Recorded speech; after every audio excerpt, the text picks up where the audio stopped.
est d'une efficacité incomparable, inégalable. Et il dit, il va comparer sa parole au phénomène de la nature.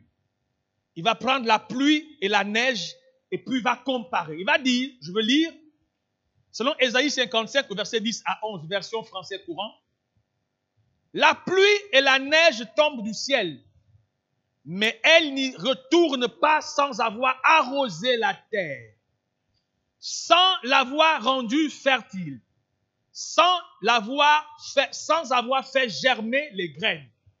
Elles procurent aussi ce qu'il faut pour s'aimer et ce qu'il faut pour se nourrir. Eh bien, il en est de même pour ma parole, pour ma promesse. Elle ne revient pas à moi sans avoir produit l'effet, sans avoir réalisé ce que je voulais, sans avoir atteint le but que je lui avais fixé. Please, listen to me very well. Dieu dit que sa parole, il la compare à la pluie et la neige. As-tu déjà vu la pluie tomber sans mouiller le sol? As-tu déjà vu la neige tomber sans mouiller le sol, sans apporter de l'eau sur la terre? Toutes les fois qu'il va pleuvoir, il y aura, n'est-ce pas, de l'eau sur la terre. Et ça aura pour conséquence, n'est-ce pas, l'herbe qui va se nourrir et qui va produire la semence. Et nous aussi, nous allons en bénéficier. Il dit, c'est la même chose sur sa parole. Mon Dieu, comment Dieu peut comparer des choses comme ça?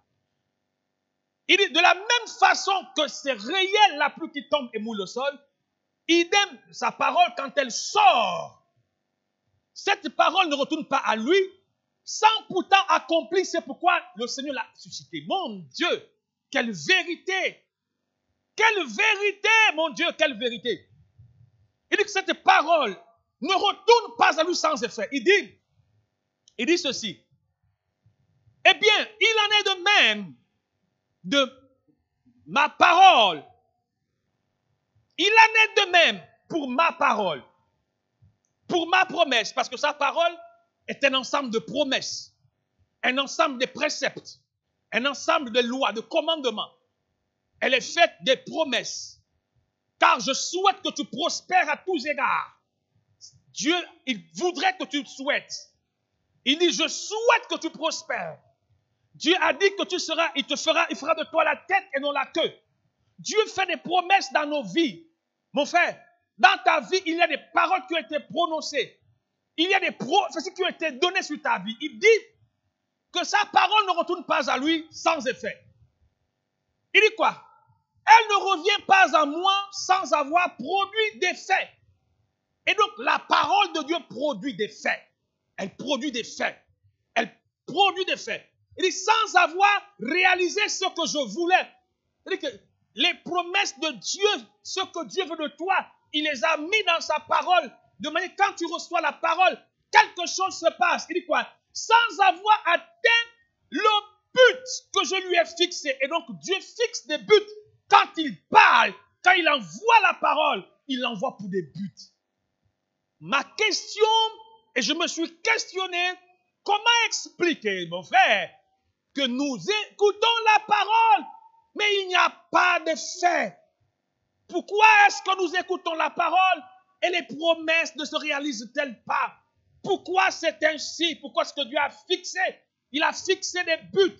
En nous donnant sa parole, il a dit à sa parole, va produire telle chose, va faire telle chose pour guérir les malades, pour restaurer les vies, pour changer les conditions, pour changer les destinations, pour changer les possessions. Il dit, va accomplir. Le Seigneur dit que la pluie tombe, elle arrose. Il dit, si moi-même, ma parole, quand elle tombe, elle fait de même, ou plus que ça même. Oh, que Dieu nous aide. Alléluia. Il dira, il n'est pas un homme pour mentir, ni le fils de l'homme pour se repentir.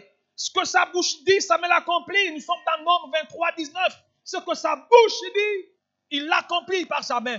Pourquoi ça ne marche pas dans nos vies? Pourquoi nous stagnons? Tu sais, Dieu dit, je ferai de toi la tête. Un enfant de Dieu est supposé être la lumière qui éclaire le département. Tu n'as pas été créé pour être un exécutif. Tu as été créé pour donner les instructions. C'est toi la tête. Tu es la lumière du monde. Nous sommes la lumière du monde. Il dit, mais pourquoi ça ne marche pas? Pourquoi ça ne marche pas? Il y a un problème. Entre Dieu et nous, quelqu'un doit mentir. Mais nous savons que Dieu ne ment pas. Il a dit dans Nombre 23, il dit, je ne suis pas un homme. Ne me comparez pas à un homme qui ment. Je ne suis pas un homme pour mentir. Ni le fils de l'homme pour se repentir. Les parents mentent, les enfants aussi mentent. Il dit, sauf moi. Ne me comparez pas à vous. Dans le livre de Jérémie, chapitre 11, verset 12, il dit, je veille sur ma parole pour l'exécuter. Mon frère, Dieu ne ment pas. Il n'est pas un homme pour mentir. Le Fils de l'homme pour se repentir. Non, il n'est pas un homme pour mentir. Seigneur, tu fais ce que sa bouche dit, ça met là. Ce que sa bouche dit, c'est vrai ce que sa bouche dit, ça me l'accomplit. Seigneur, tu fais ce que tu dis. My question is why? Pourquoi ce n'est pas ainsi dans nos vies? Dans le livre, l'évangile de Jean, chapitre 1er au verset 12, il dit, mais à tous ceux qui l'ont reçu, à ceux qui croient en son nom, elle a donné le pouvoir de devenir enfants de Dieu, lesquels sont nés ni de la volonté de la chair ni du sang. Il dit quoi? À tous ceux qui l'ont reçu. Alors on commence à répondre à la préoccupation. Pourquoi cette parole semble être dans nos vies sans effet? Il dit, mais à tous ceux qui l'ont reçu. Là, il ne s'agit pas d'entendre, écouter, mais de la recevoir. Et de la recevoir, la question c'est, avec quelle disposition est-ce que nous recevons la parole? Allons-y voir la parabole de semeur. Donc, à l'église, il y a plusieurs types de cœurs. Alors que Dieu est en train de parler, il y a plusieurs types de cœurs. D'aucuns sont en train de surfer, d'aucuns sont en train de bailler, d'autres sont en train de dormir, d'autres pensent à leurs histoires, d'autres pensent à la journée, d'autres pensent à samedi, je dis quoi, à lundi, d'autres pensent au travail, au rendez-vous qu'ils ont, d'autres se voient à la cuisine. Dès qu'ils sortent du culte, ils vont préparer. D'autres pensent au bouillon qu'il a laissé le soir, samedi soir. Et donc, quand il arrive à réchauffer, d'autres pensent à une régabe bien glacée dès qu'il sort d'ici. Chacun de nous a sa pensée. La plupart d'entre nous, nos pensées sont ailleurs.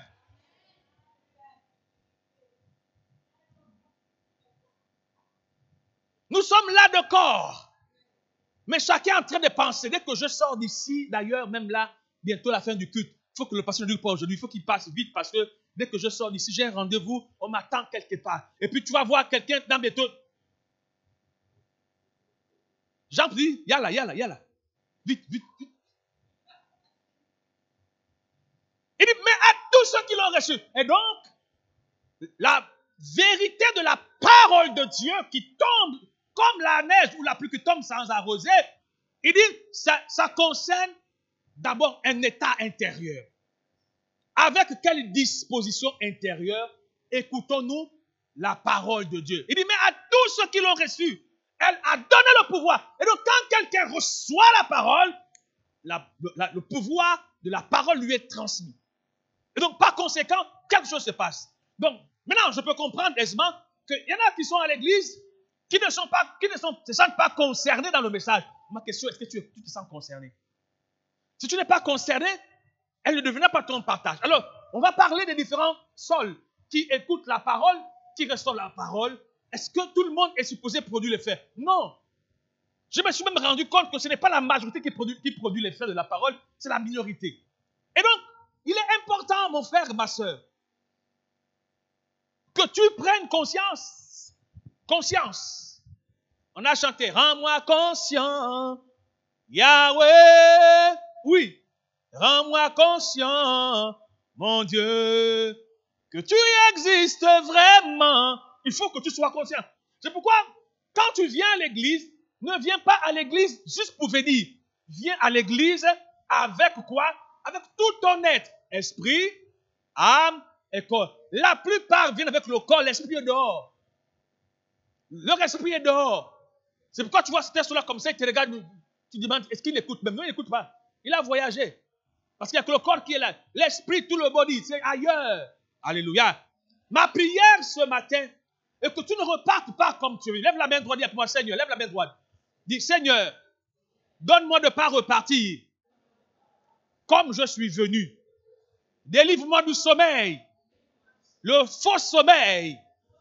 Délivre-moi de l'envoûtement, de la manipulation, de la distraction, de la dispersion, de la confusion. Délivre-moi des chaînes, de la distraction qui maintiennent mon âme en captivité. S'il te plaît, mon Dieu, au nom de Jésus. Amen. Que le Saint-Esprit soit à l'œuvre. Alors, il dit quoi? On va lire un peu dans le livre de Marc, chapitre 4. Marc, chapitre 4, du verset 3 à 8 et du verset 14 à 20. Écoutez. Un semeur sortit pour s'aimer. Comme il s'aimait, une partie de la semence tomba le long du chemin. Je suis sûr que tu as déjà écouté cette histoire. Les oiseaux vinrent et la mangèrent. Une autre partie tomba à un endroit pierreux où elle n'avait pas beaucoup de terre. Elle leva. Aussitôt, parce qu'elle ne trouva pas un sol profond,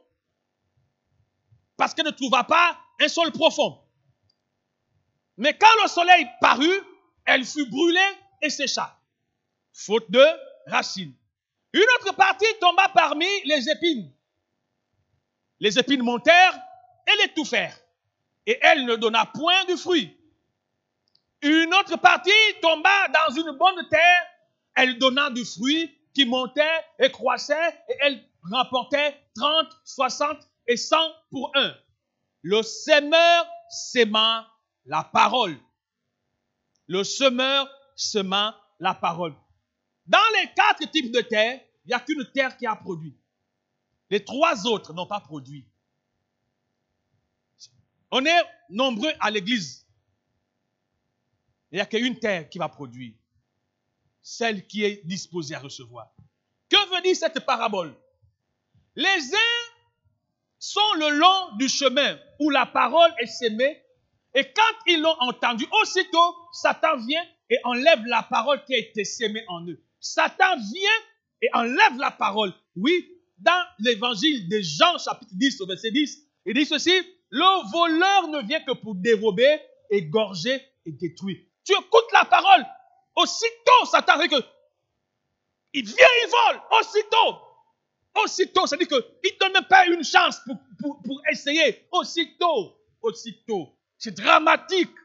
Comment ça aussitôt, mon Dieu? Comment ça aussitôt? On aurait dit que quand tu vas dormir, non, on dit aussitôt. Je crois qu'il y a des élus. Et donc tout le monde n'est pas pareil. Il faut que je prie pour toi, mon frère, ma soeur. Comment certains ça marche, d'autres non. Il dit, dès que la parole est semée, aussitôt. C'est pourquoi tu vois que tu ne t'en sors pas. Tu dis, mon cœur, je ne comprends pas. Je suis là bien à l'église et pourtant, mon cœur veut donner, mais tout le... Allons-y voir la suite. Les autres, pareillement, reçoivent la semence dans les endroits pierreux. Quand ils entendent la parole, ils la reçoivent d'abord avec joie. Hey, alléluia. Mais ils n'ont pas de racines en eux-mêmes. Ils n'ont pas de racines. Il manque la persistance, la parole. Il dit quoi? Ils n'ont pas de racines en eux-mêmes. Ils manquent de persistance. Et dès que survient une tribulation, une persécution à cause de la parole, ils y trouvent une occasion de chute. Dès qu'une situation, une bizarreté des choses arrive, boum! Mon ami, tu seras toujours confronté aux problèmes sur la terre. Ne pensons pas que les problèmes vont s'arrêter. Ne pensons pas qu'un jour ça va aller très bien. Ne pense pas qu'un jour tu seras maintenant bien, ta vie sera bien. Ta vie sera toujours oppressée. Ta vie sera toujours compressée. On va toujours t'attaquer même si tu es le plus gentil. Ce que tu dois faire, c'est augmenter en capacité de résistance. C'est toi qui augmente, qui te rend fort. Mais les problèmes, il y en aura toujours. Les problèmes sont nos alliés les plus sûrs. tu auras toujours les problèmes. Tu auras toujours des problèmes. Il dit quoi? Il dit quoi? Dès qu'une tribulation arrive, ou une persécution, une tribulation, une persécution. Une tribulation ou une persécution. Dès qu'un problème arrive, tu n'es plus chrétien. Tu oublies même que tu dois prier. Tu n'as pas de racines. Les racines, c'est quoi? La parole. Elle n'a pas grandi en toi. Elle n'a pas germé en toi. Et dès qu'un problème arrive, tu oublies que tu es chrétien. Mais ne sais-tu pas que Dieu se voit dans les problèmes? Dieu agit dans les problèmes. Dans le bonheur, les gens oublient Dieu. C'est quand il y a les problèmes que les gens pensent à prier. Et donc, les problèmes nous permettent de mieux nous connecter à Dieu. Malheureusement, j'ai souvent vu les gens, quand ils ont des problèmes, ils ne prient plus. Ils ne viennent plus à l'église. Mais mon frère, moi, nous dit, comment on dit tout ça là? Mais je dis, tu ne sais pas que quand il y a les problèmes, tu as besoin d'aide, bataille, bitende. Tu ne sais pas que quand il y a les problèmes, c'est là-bas on va se cacher. Toi, tu te caches dans ta chambre, tu ne viens plus à l'église. Oh non, en ce moment, ça ne va pas. Mon mari et moi, mes enfants. Mon ami, quand on a les problèmes, c'est dans l'église qu'on se cache. Oh, mais comment? Oh, c'est pas possible. Quand tu as des problèmes, bon, j'ai un cantique là.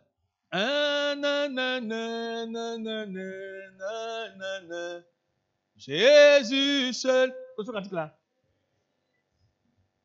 Il connaît.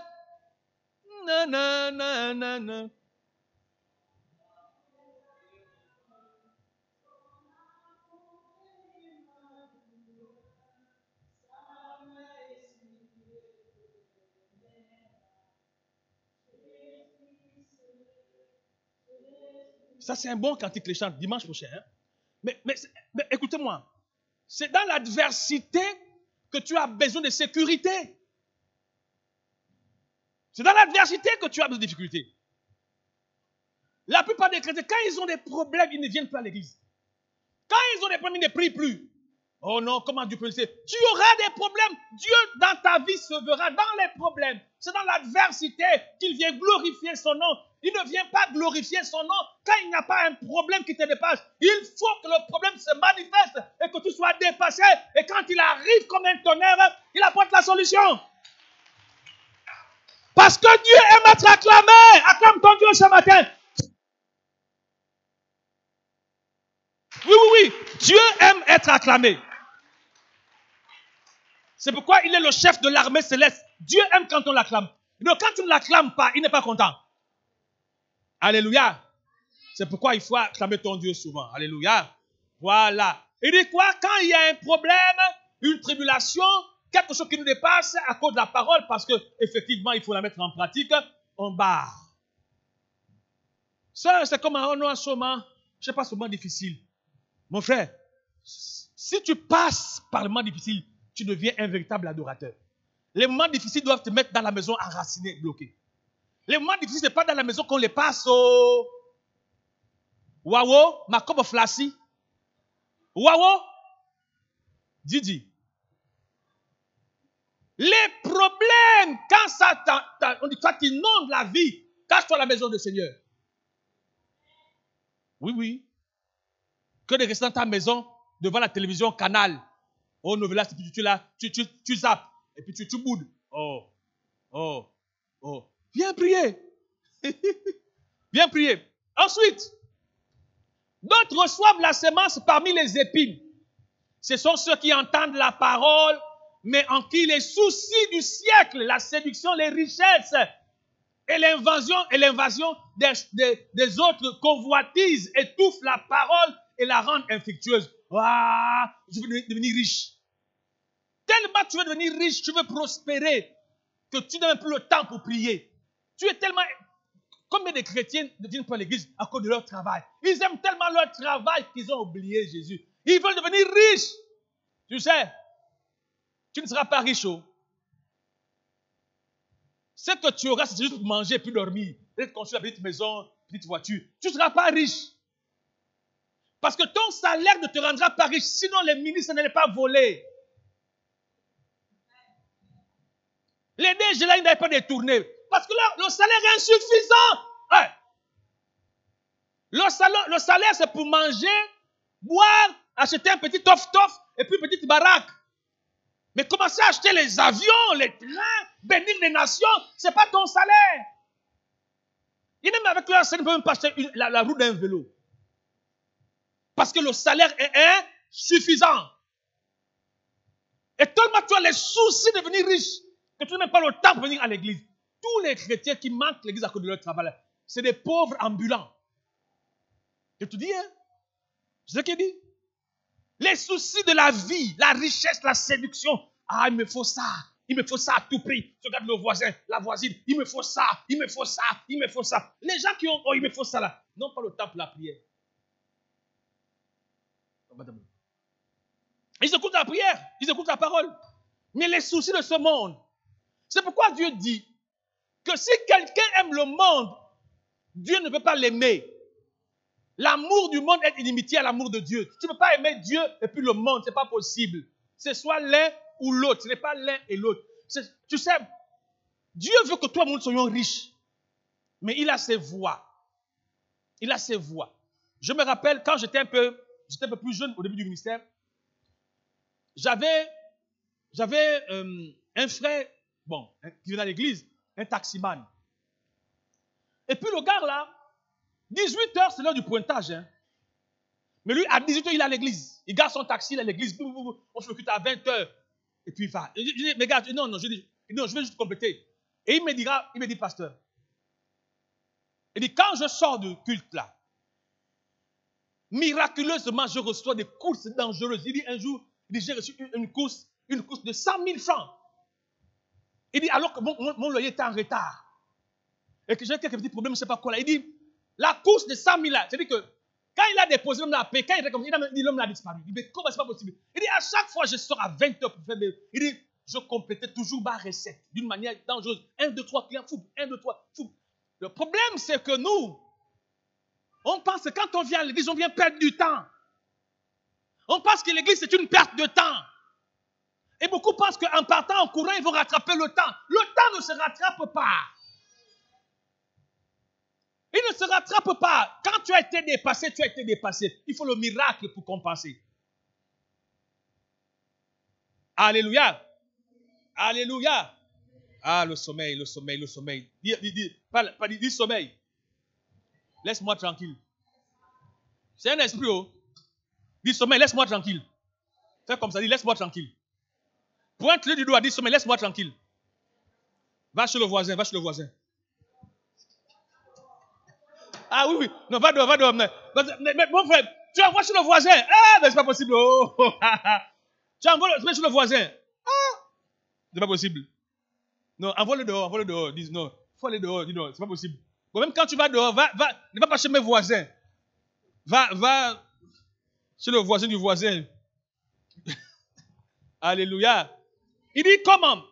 Il dit, d'autres reçoivent la semence parmi les épines. Ce sont ceux qui entendent la parole, mais en qui les soucis du siècle, la séduction des richesses et invasion des autres choses, étouffent la parole et la rendent infructueuse. Tu sais que la poursuite des richesses étouffe la parole. La poursuite des richesses étouffe la parole. Tu ne peux pas devenir riche et puis suivre Jésus. Ce n'est pas évident. Amen. Ça ne veut pas dire que tu ne seras pas riche. Tu ne peux pas, en même temps, suivre Jésus et puis poursuivre les richesses. Il dit que nul ne peut servir deux maîtres à la fois. Soit il aimera l'un et il haïra l'autre. La vie, c'est un choix. Amen. Mais Dieu dit qu'il fera de toi la tête. Dieu promet que ta vie sera une vie de distinction. Ce qui est sûr, c'est que Dieu promet faire de ta vie un chef-d'œuvre. Ça, c'est sûr. Mais il ne fera pas de ta vie un chef-d'œuvre si tu t'investis dans ce qui est contraire à sa volonté. C'est pourquoi on parle de la foi. Et donc, accepter Jésus, le suivre, c'est accepter les voies de Dieu. Je te garantis, Dieu élève les gens. Dieu enrichit des gens. Dieu bénit des gens dangereusement et miraculeusement. Ce de quoi Dieu est capable avec toi, toi et moi n'avons pas idée. Il opère des miracles, des prodiges. Il est le Dieu de temps et des circonstances. Il peut bouger les événements rien que pour toi. Oui. Le problème, c'est est-ce que tu as suffisamment confiance en lui? On a confiance en nos efforts. On pense que nos efforts. Mon ami, toi et moi sommes limités. À tous les niveaux, nous sommes limités. Mais lui, il est sans limite. C'est pourquoi je t'encourage. Quelqu'un a dit, vous connaissez, il y a un acteur qu'on appelle Denzel Washington. C'est un chrétien. Il a tourné beaucoup de films. Équateur, beaucoup de films qu'il a tourné. Et des très bons films. C'est l'un des acteurs qui refuse les scènes érotiques dans son truc. Il ne fait pas les embrassades, les machins. Non, non. Lui, c'est les bastonnades, tout ça, il est protecteur, le machin. Il a refusé plusieurs rôles là où on embrasse les gens. Le gars, là, il a commencé sa vie comme tout le monde. Et il dit, un jour, dans le salon de ça, il était allé avec sa grand-mère faire les cheveux de sa grand-mère au salon de coiffure. Et pendant qu'il était assis, une femme va parler sur lui. Il va dire, je vois ce jeune homme-là faire le tour de la terre. Je vois une lumière en lui dangereuse. Une prophétie est sortie de sa vie. Tu sais même qu'en parlant de, comment on appelle l'homme le plus riche d'Afrique, le Nigérien, Dangote. Tu sais comment il est devenu riche? Il raconte son histoire. Il dit un jour, il prenait un vol avec un homme de Dieu qu'on appelait Benson Idahosa, un Nigérien. Et ce monsieur, un homme de Dieu, il avait avec lui un invité, mais il ne restait qu'une seule place. Et c'est comme ça qu'il a dit au jeune homme là, il était encore jeune homme. Il dit, écoute, cède-moi ta place. Hein, parce que j'ai un invité. Il n'a pas boudé. Il dit, mais je déclare sur ta vie. En tout cas, il a parlé sur sa vie. Il dit, je te vois atteindre des sommets financiers comme jamais auparavant. Une parole est sortie. Amen. Ne négligez pas les paroles que l'on déclare sur vos vies. La bénédiction et la malédiction viennent d'une parole. On parle sur toi. Bénédiction, bénédira. Dire. On dit. La bénédiction n'est pas d'abord un acte. C'est une déclaration. La malédiction, malédira. C'est bon, une parole que l'on prononce contre toi. On dit, tu ne vas pas réussir. C'est une parole, mais c'est une parole dangereuse. C'est pourquoi nul est sans. Bon, il faut déclarer. Quand ce n'est pas une bonne parole. Tu vas à l'hôpital, on dit qu'on t'a diagnostiqué avec un cancer. Tu dis, nul est sans effet. Il a parlé, il faut arrêter la progression des paroles dangereuses. Et ne répète pas, oh, on a dit que je suis malade, que j'ai tel maladie. On a dit, tu confesses. Ce que tu confesses le devient dans ta vie. Fais attention. Alléluia.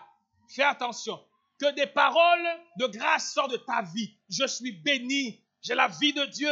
J'ai la paix de Dieu. Même quand tu passes par la vallée de l'homme de la mort, bénis-toi. Alléluia. Bénis-toi. N'attends pas que les gens disent des choses sur toi. Tu es le premier prophète de ta vie. Le premier qui doit se laver avec les paroles, c'est toi-même. Parle sur ta vie. Même si on dit que tu es vilain, tu dis je suis une belle créature au nom de Jésus. Même quand tu sens que tu es vilain, dis quand même que tu es beau.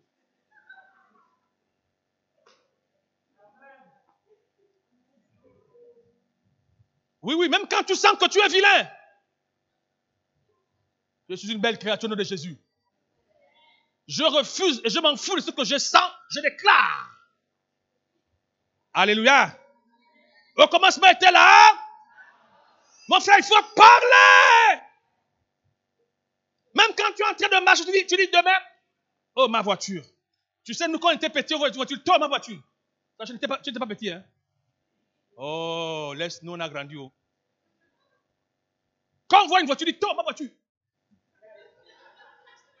Je me suis même rendu compte que les enfants ont plus la foi que les grands. Oui, oui, oui. Soit avec les amis, on marchait comme ça, puis toi ma voiture. Lui aussi, toi pour moi aussi. Donc on avait des petits jeux comme ça. Mais tu sais combien de voitures moi j'ai acheté dans ma vie? J'ai dépassé 20 voitures. Hein. Chaque année, je me rappelle une période, j'avais des voitures, des grands. Et un jour, on m'a arrêté. Et puis, l'autorité me dit, il dit, on vous connaît, vous les enfants des grands-papas, vous volez les voitures des parents pour blaser sur la route. Ah, pas. C'était ma voiture. Même quand je commençais à venir ici en Zong, j'avais une Mercedes. Je garais ça au 12 là-bas, à la route. J'ai vendu ça à cause d'Enzong. C'est Nzong qui m'a fait perdre les voitures. Je vous dis, quand j'avais ma voiture, c'est-à-dire que tu dis que je suis un grand patron des patrons. Grande voiture. Tu sais comment j'ai eu ça? Les voies de Dieu sont insondables. Et donc, c'était des paroles quand on était petit. Tombe ma voiture. Tombe ma voiture. Et puis, Je ne sais pas quels sont devenus les autres, mais moi, j'en ai acheté tellement. C'est pourquoi aujourd'hui, même quand moi, les voitures ne me disent rien. J'en ai eu tellement. Mercedes, les Peugeot, là, les voitures françaises. J'avais des voitures moteur 6 cylindres en ligne. Des voitures. Quand tu démarres, tu n'entends même pas le son. Mercedes.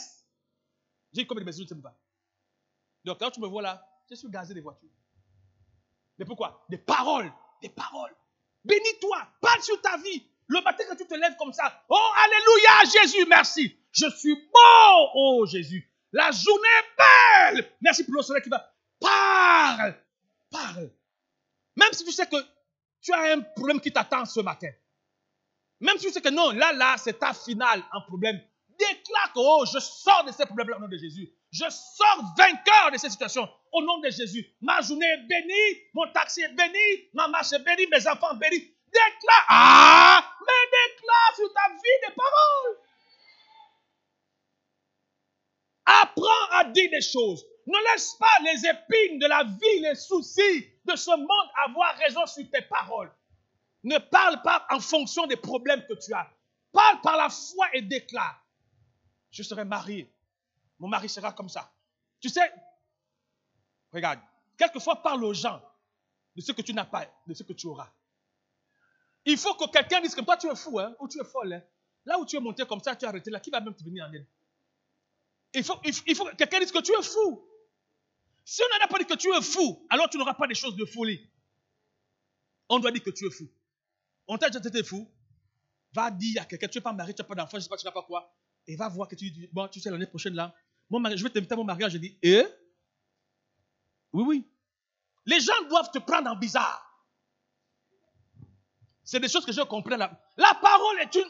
Tu ne peux pas comprendre comment Dieu opère. Dieu veut que tu aies la foi et que tu agisses. La foi sans les œuvres est une foi morte, elle est vaine. Tu dois déclarer. Et donc, la raison pour laquelle la parole qu'on écoute ne marche pas, parce qu'il y a trop de choses en nous. Il y a les soucis. Et donc, quand tu viens à l'église avec les soucis, la séduction, les problèmes, en fait, tout ce qu'on va dire là, ça ne rate même pas ici, ça tape et ça répare. Parce que quand ça rentre ici, c'est quand même un peu pas simple à l'intérieur. Mais toi-même, ça ne rentre pas. Ça vient là, c'est reparti. Oui. Parce que c'est les soucis. Donc, tu es là, tu me regardes même, mais tu n'es pas là. Tu n'es même pas un peu là, tu as tellement de soucis. Tu penses au carburant de lundi, tu penses à la roue qui a le crevaison de la voiture, tu penses que vraiment tu en as marre de prendre les taxis des ongles tous les matins, tout ça, les embouteillages. Tu es en train de réfléchir. Comment tu vas trouver une voiture pour sortir tous les matins? Tu es dans les calculs. Alors que tu es assis, tu es dans les réflexions. J'ai pas assez d'argent, il faut que tu ailles mon gestionnaire. Mon ami, tout ce qu'on va dire à l'église, ça ne te concerne pas. Ça ne te concerne pas. Ah, le taxi des enfants le matin. Et Nzong, l'issue Jabani, ou bien Nzong au Vendo, c'est combien encore? C'est, je ne sais pas, 2000. Ah, il me reste combien? C'est pas possible. Tu es là, mais tu es préoccupé. Ton esprit est occupé. Tout ce qu'on va dire, c'est du pipeau. Tu n'es pas là. Tu n'es pas là. Lundi, j'ai devoir. Il faut que j'aille étudier. Mon Dieu, tout ça là. Je n'ai même pas bien compris la leçon. On est en plein culte. On est en plein culte. Le pasteur est en train de transpirer à prêcher. Toi, tu penses à ton devoir de métier. Là, encore sur le niveau des mathématiques, le gars là, il est trop bizarre. Ah, Saint-Esprit, aide-moi. Tu es là embrouillé. Et quand on finit le culte, ou bien tu es assis, tu as des somnolences. Alléluia. Tu es là. 1, 2, 3, tu regardes le voisin et puis tu casses un peu l'œil. Il n'y a rien. Et tu te demandes pourquoi les gens ne se convertissent pas. Mais parce que quand ils viennent à l'église, ils ne sont pas présents, esprit, âme et corps. C'est pourquoi tu vois les gens du à l'église. Parce que Dieu dit que sa parole est plus efficace. Et quand il compare, même il dit, plus tranchant qu'un couteau à double tranchant. Mais comment, mon frère, tu écoutes une parole plus tranchante qu'un couteau à double tranchant, mais ça ne te déchire même pas l'oreille. C'est qu'il y a un problème. Tu es immunisé ou bien? Donc quand ça vient comme ça, la parole qui est plus tranchante qu'un couteau, double tranchant, sur toi c'est sans effet. Ah, c'est que tu es immunisé. C'est que tu es immunisé. Dieu dit que c'est comme un marteau qui brise le roc. Mais toi, quand ça vient, c'est toi qui brise même le marteau. Ah, frère. Église. Tu te demandes, mais comment le gars là a beau prêcher, il est toujours kingy. Ah! Même comme le pasteur, tu doutes même, tu dis que, est-ce que j'ai même encore l'onction pour prêcher? Parce que je ne comprends pas ce qui se passe. Gars, ce n'est pas toi, le gars a blindé son corps. Ah, il est blindé. Oui, il y a des gens comme ça. Ah bon, prêcher. Tu sais, moi, étant même, j'étais frustré. Je dis, mais Seigneur, peut-être je prêche Jésus, mais c'est comment... Il dit, comme je sais pas. Puis un jour, il me dit, mon petit, ce n'est pas toi le problème. Oh. Parce que moi, j'avais dit à mon Seigneur, je ne prêche plus. Je ne comprends pas le message que moi, Dieu m'a donné. Un message qui énerve. Pourquoi les gens ne changent pas? Il me dit, oui, non, j'étais complexé. J'étais frustré. Je dis, mais Seigneur, comment beau prêcher? Il faut les mêmes choses en pire même. J'ai dit, moi, je ne prêche plus. J'ai dit, Seigneur, moi, je ne prêche plus. Et puis, dans mes lamentations, Moukmam, Géoul, Maro Kidjom, Anéa. Quand il me dit non, c'est pas toi le problème. J'ai dit, mais c'est qui? Il dit que tu ne sais pas que l'homme est comme les pensées de son âme. L'homme n'est pas comme la parole que tu prêches. Il dit, parce que la parole que tu prêches là, quand le gars a blindé son corps, ça ne rentre pas où? Tu peux crier, parler en langue, ça ne marche pas. Le gars a bétonné son corps. Oui. Et donc tu es là, tu fatigues, tu cries. Tu peux crier, il te regarde. Mais il ne te voit pas. Parce que lui n'est pas là, c'est les yeux qui sont ouverts. Tout le système, le cosmos est de parti. Tu parles, rien. Mais comment est-ce possible que Dieu dit que sa parole est comme un feu dévorant. À mon lancer, quelqu'un ne brûle pas. À mon lancer, il ne brûle pas. Oh! Il a mis quoi sur le corps pour ne pas brûler? Le gars, il n'est pas là. Il a mis de l'eau. C'est pas possible. Et donc, on a l'église, des gens qui ne se conduisent pas, parce que leur cœur n'est pas ouvert. S'il te plaît, quand tu viens à l'église, ouvre ton cœur. Je te garantis au nom de Jésus, si tu ouvres seulement ton cœur une fois, ce qui va rentrer là-bas, tu n'as pas idée. Et quand ça va rentrer, tu vas te délivrer. Un jour, je priais pour quelqu'un, je priais pour une jeune fille, elle m'a insulté, bien insulté. On m'a insulté. Elle m'a insulté, vilain, chien, n'importe quoi. Vas-y par là. Et puis on a prié. Pourquoi est-ce que... Oh, tu m'as insulté, non? Oh, non.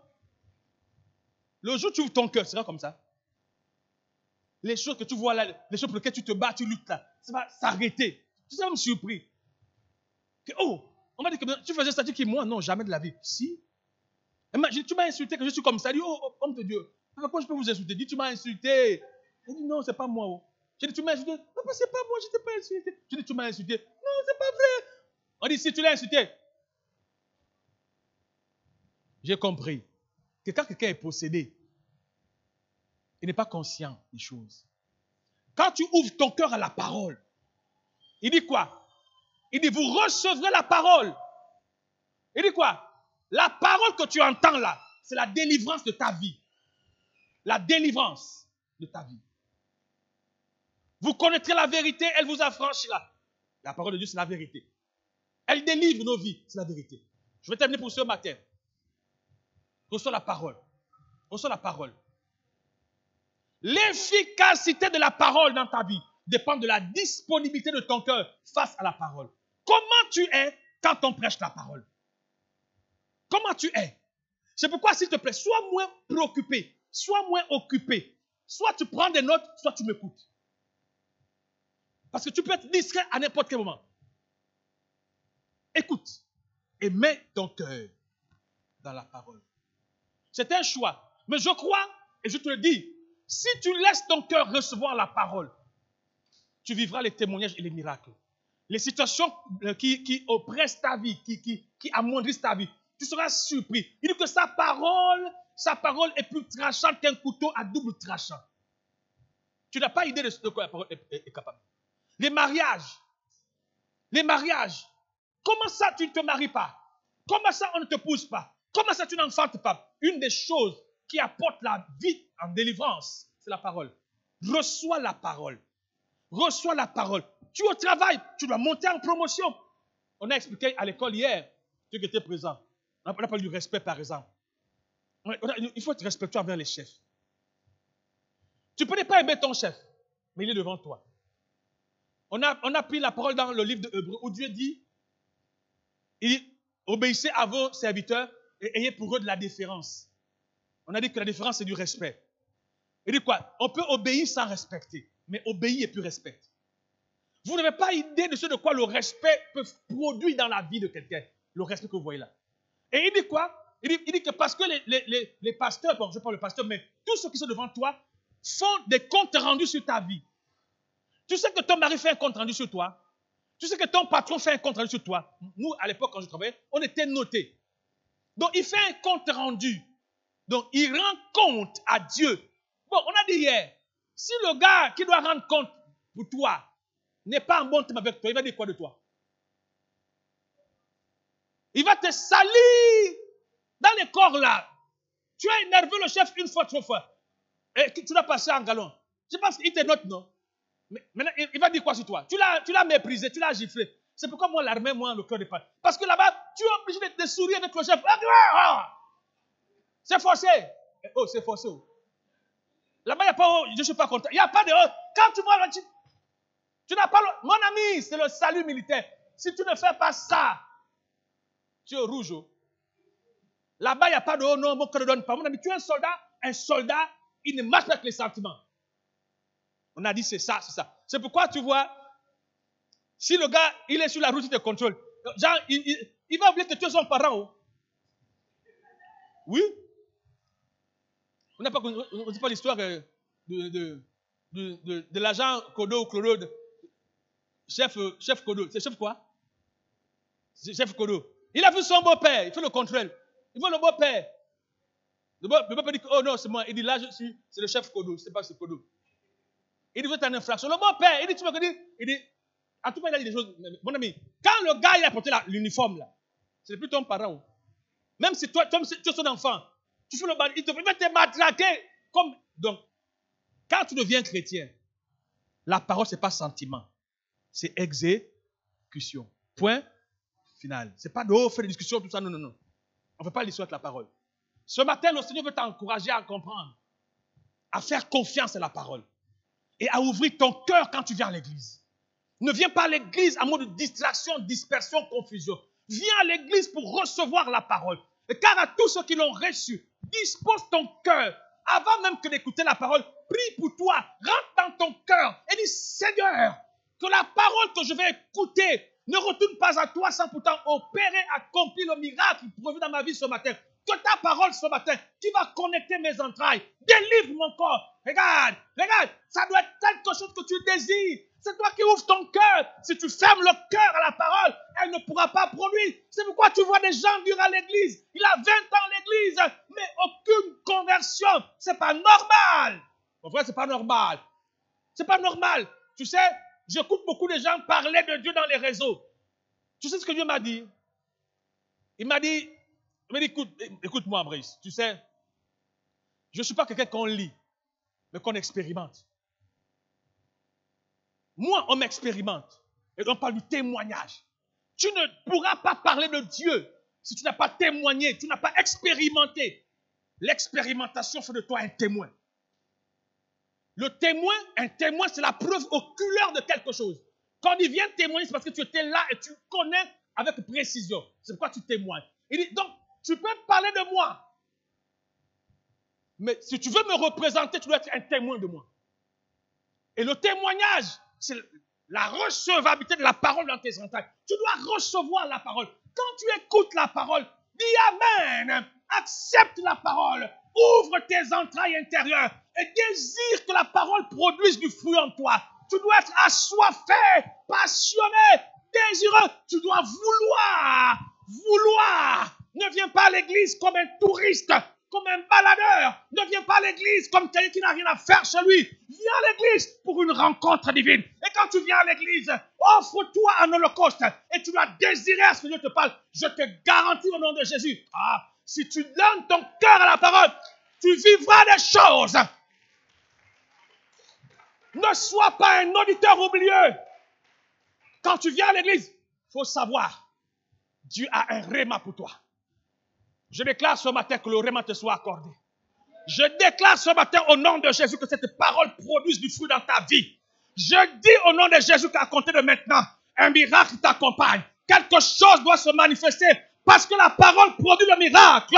Je le déclare au nom de Jésus. Quelle que soit la situation, la condition, la position, le manque, quel que soit ce par quoi tu passes, je dis que la parole qui produit la vie, produise la vie en toi, produise la paix en toi, produise la joie en toi, produise la santé en toi. La parole qui donne au-delà de toute mesure se manifeste en toi dans le nom de Jésus. Quelqu'un dit 3 fois Amen. Amen. Amen.